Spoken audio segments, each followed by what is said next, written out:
Hello from Athens, Greece. I'm up early. I've been up since about 3 working on my dissertation.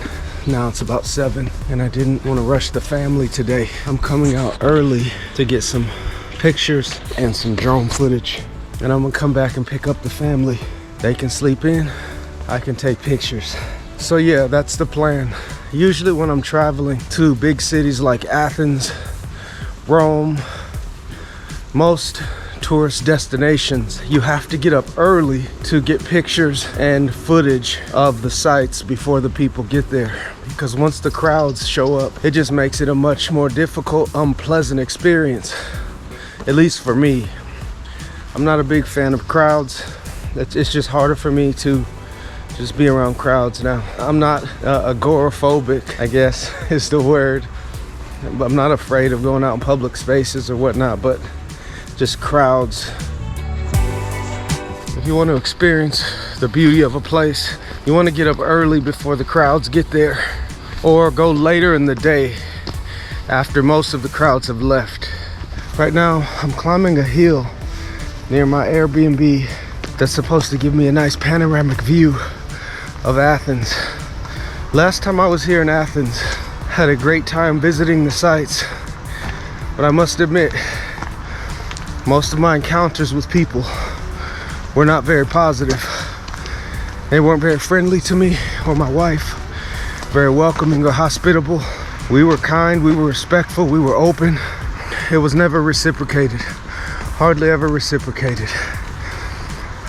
People almost hit me with the car a few times. Weren't very helpful in terms of assisting me.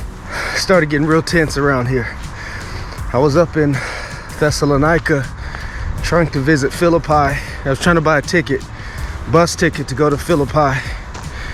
He was like, why do you want to go there? What is that? I'm like, I just want to visit this place. Why? Why? Because I'm interested in it. I'm curious about history and it's important to me. Well, come back in 30 minutes and I'll tell you how I feel about it. I'm like, man, he closes the window. So I go 4 windows down, try to buy a ticket down there. First guy goes to the second guy, calls him and says, don't serve me. So the second guy closes the window. I go back to the first guy 30 minutes later and he still won't sell me a ticket. And it got bad. We exchanged a few words. I ended up renting a car. Rented a car to get up to Philippi. And driving in Greece is no joke, you know, but we made it. Several people cut me in line when I'm standing in line to buy tickets. They'll just walk in front of you, just like you're not even there. So that's been my experience in Greece. Went to Corinth and tried to go in to see the site. Just me, because it was gonna close in like 30 minutes. And so I just wanted to get in quickly, check it out, come back out. Woman was like, no, you gotta buy 2 tickets. I'm like, I only need 1. No, you either get 2 or you're not going in. I'm like, I only need 1. And I mean, it was bad. It was bad. Just not very kind. One of the reasons we love travel is because we grow. We learn new things. We're reminded that our cultural universe is not culturally universal. That our normal is not everyone else's normal. And that difference does not mean deficient, and differences should not be seen as deficiencies, and broadens your perspective and helps you become more of a global citizen. I think I made it to the top. I made it up to the top of this hill, and behind me is the Acropolis here in Athens.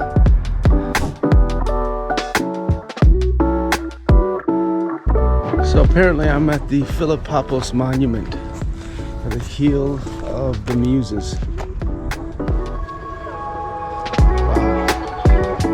So that was a gorgeous view here in Athens, over just the city of Athens, over the Acropolis. And now I'm about to go check out Socrates' prison, the prison of Socrates.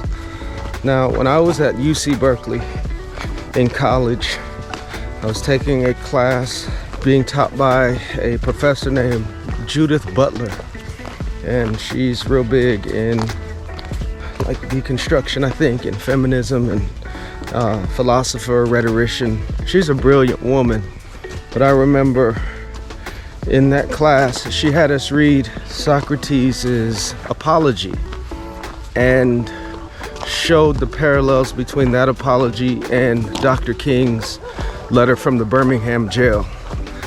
And Socrates was tried for believing and teaching about, I think, unknown gods. He was put to death for teaching about unknown gods. I think he drank hemlock.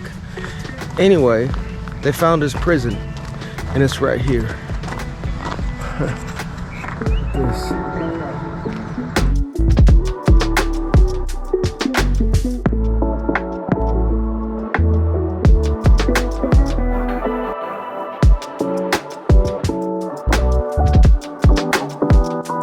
I was just at Socrates' prison. Man, there's so much history around us, and makes me want to go back and read Plato's Republic and his Apology, just all of the dialogues, really, of Plato. Plato was Socrates' student, so to capture and to remind myself and to drink from the wells of such a brilliant man. The Socratic method comes from Socrates. He was known to teach by asking questions. Good morning. He started playing the accordion as soon as I walked up. Stopped as soon as I passed. I guess he's trying to pace himself for a long day. Man, I wish I could still play an instrument. I used to play the trumpet. In 8th grade, I got the most improved musician of the year. That was the only reason I really like going to school and hanging out with some of my friends.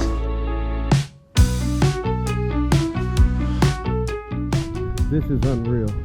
I have the Parthenon and the Acropolis pretty much to myself. This has never happened. Last time we were here, swarms, seas of people. Alice and I took a picture like right here. It was pretty awesome.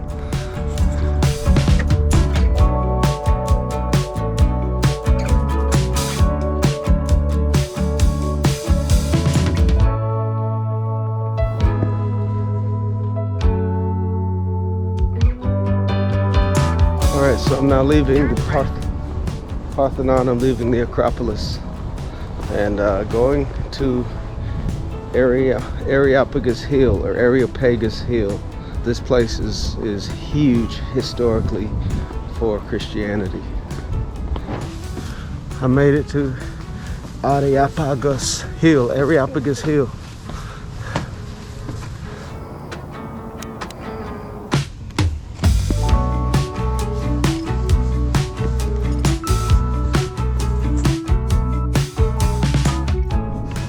Man, it's awesome to know that the Apostle Paul preached here on this hill.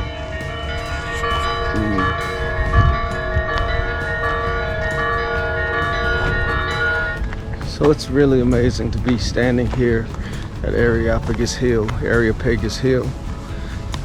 So, little backstory to what happened here. So when the Apostle Paul was preaching in Greece, in Thessalonica and Berea, just north of Athens, he was being persecuted, attacked. And so he escaped and he was brought here to Athens. And he was hiding here in Athens, waiting for his disciples, Titus and Silas, to rejoin him. But while he was here, he had a burning in his heart, a fire in his bones, because he saw all these idols in the city of Athens, and it perplexed him so much that he went into the synagogues and he went into the agora, where I'm headed right now. He went into the agora to preach about Jesus and the resurrection and all that good stuff. While he was there preaching down in the agora, apparently he upset some folks, and some have conjectured that it was illegal to preach foreign gods here in Athens. And so they brought him up to Areopagus Hill as like to stand before the trial, to stand before the judges and the intellectuals of the age, to talk about what he was sharing. So they marched him up to the Areopagus Hill, and it was there that he delivered one of the most important, profound sermons of his ministry. And he talked about the unknown God that they worship. And he says, I'm here to tell you about that unknown God. And he starts citing references from their own culture, poets and philosophers, to contextualize the Christian message for his audience that was on that hill. He says, it's in this, let me tell you about this unknown God. It's in him we live and move and have our beings. And he dwells in a temple not made with hands. And they said as a result, several people came to faith that day. Many scholars and missiologists throughout the ages have cited Paul's sermon as an example of contextualization. Contextualization is the process by which you provide faithfully biblical answers to questions people are asking, to problems they have, in a way that they can feel and understand, so that, or with the hopes that they become obedient to Christ and workers in his kingdom. And Paul was a master at contextualization, and you see throughout his ministry presenting the gospel, he presents it differently based on the audiences that he was talking to. And so it's really an honor to be here and see some of these places where that great man of God served Christ and gave his life here, or sacrificed so much of his own comfort and freedom for the gospel of Jesus Christ. So now we're going down to the Agora.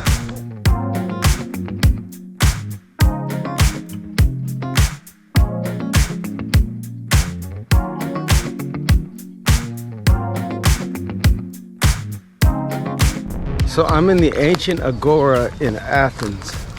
This is where democracy was born. In, I think, the 5th century BC, they started putting up all of these buildings and to allow the procedures of democracy to take place. And one of the cool things about the Agora is it was frequented by people, historians like Thucydides and Herodotus, peoples whose works I read in college at Berkeley. Demosthenes was here, and the poets Aeschylus and others, several people. Philosophy was taught here. I'm sure Plato and Socrates and Aristotle and others just meandered through this Agora, this gathering place, this public place that was the center of the city for ancient Athenians. So it's really great to be here. It's nearly empty right now, which is refreshing for me. I don't have to, navigate all the crowds to enjoy it, to experience it.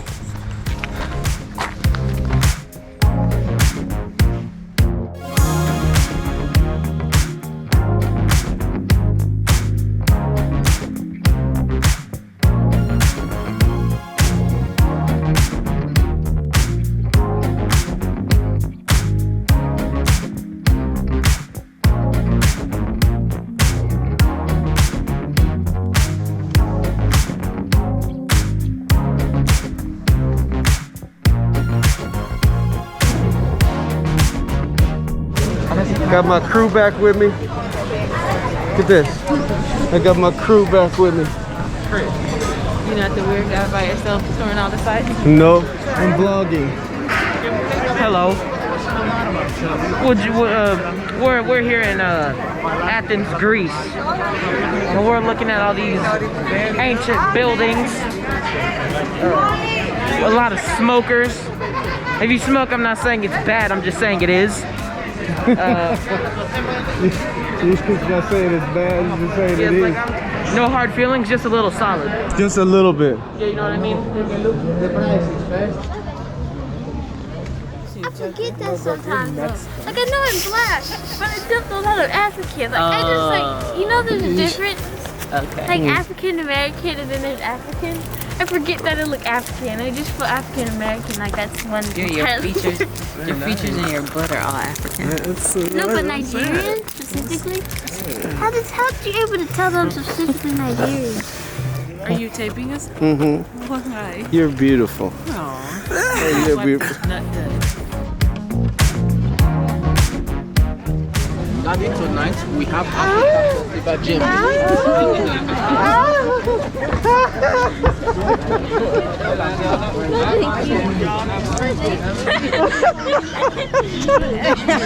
He's not money.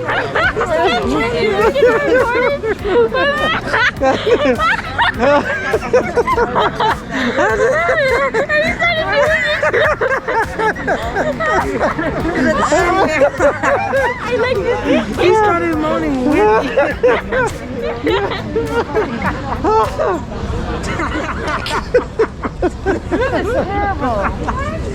That's my kind of dude. Dude. Dad, get me for the ground.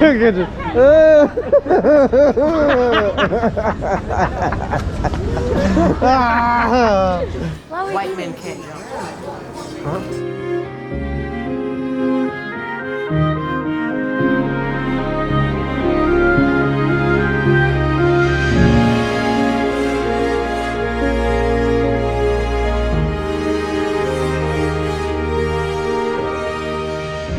Why are you looking at me like that? Why are you looking at me like that? Man, you missed it.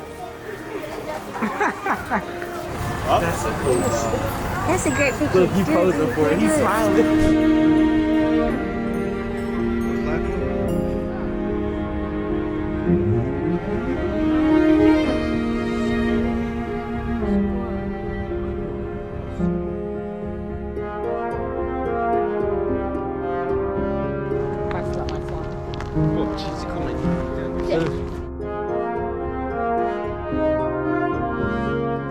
Had a great day exploring Athens. Saw some great historical sites. The Acropolis, the Roman Forum, the Agora, Hadrian's Library, Plaka neighborhood, Anifotikio, some neighborhood, real pretty. I got it written down somewhere. But just exploring Athens has been really great. When we see the church, it's time to turn. Dad, you have like the you have caveman types of fences. You know? When you see the church, we have to turn. You know what I'm saying? When we see the church, that's our exit. Or something like that. Go straight. So anyway, thanks for hanging out with me today. It was an amazing day. Again, I gotta find some more adjectives. But it was really a special day here in Athens, exploring and eating some great food. The gyros were fire. Okay, so thanks for rolling with me. It's interesting here. I'm gonna let you go.